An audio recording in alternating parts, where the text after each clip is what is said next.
ಯಾಕೋ ನಿಮ್ಮ ಮುಖದಲ್ಲಿ ಇವತ್ತು ಚಿಂತೆ ಮನೆ ಮಾಡಿದೆಯಲ್ಲ?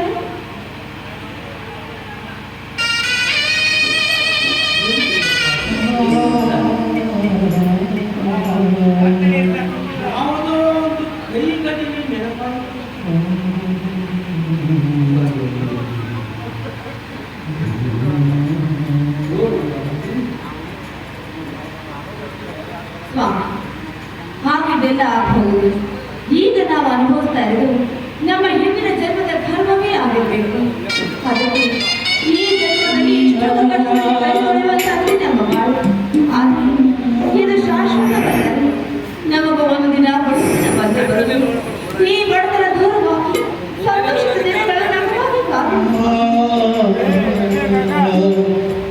ಹೌದು ಸ್ವಾಮಿ, ಕರದಲ್ಲಿ ಆ ಶಿವ ಇಲ್ಲದೇ ಇರುವನು. ನಮ್ಮ ಆತ್ಮಶುದ್ಧಿಯಿಂದ ತನ್ನ ಮನವನ್ನ ಪರಮಾತ್ಮನ ಪಾದಕ್ಕೆ ಅರ್ಪಿಸಿದರೆ ಖಂಡಿತವಾಗಿಯೂ ಆ ಪರಮಾತ್ಮ ಆ ಕತ್ತಲೆ ಮೂಡಿರುವ ಈ ಮನೆಯಲ್ಲಿ ಆ ಕತ್ತಲಿನ ಬಡದೊಡಿಸಿ ಒಮ್ಮೆಳಕ ನಮ್ಮ ಬಾಳಿಗೆ ಮೂಡಿಸುವನು ಸ್ವಾಮಿ.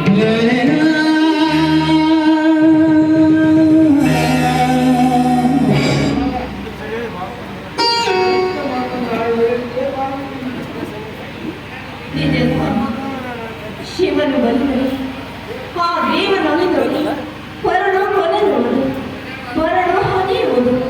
ಹೀಗಿರಬೇಕಾದ್ರೆ ಈ ನಮ್ಮ ಬಡತನ ದೂರವಾಗಲಾರದು.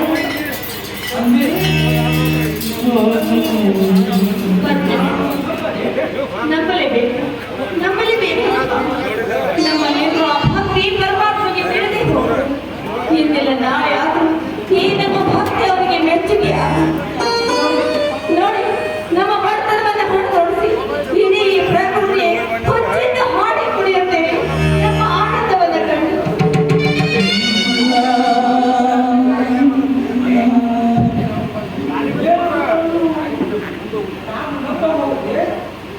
ನಮಗೆ ಸ್ವಾಮಿ ಖಂಡಿತವಾಗ್ಲೂ ನಂಬಿ ನೋಡಿ.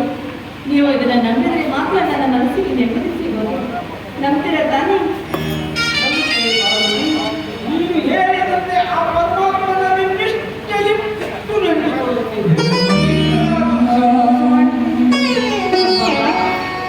ಈಗ ನನ್ನ ಮನಸ್ಸಿಗೆ ಹಿಡಿಸಲಾಗಷ್ಟು ಸಂತೋಷವಾಯಿತು.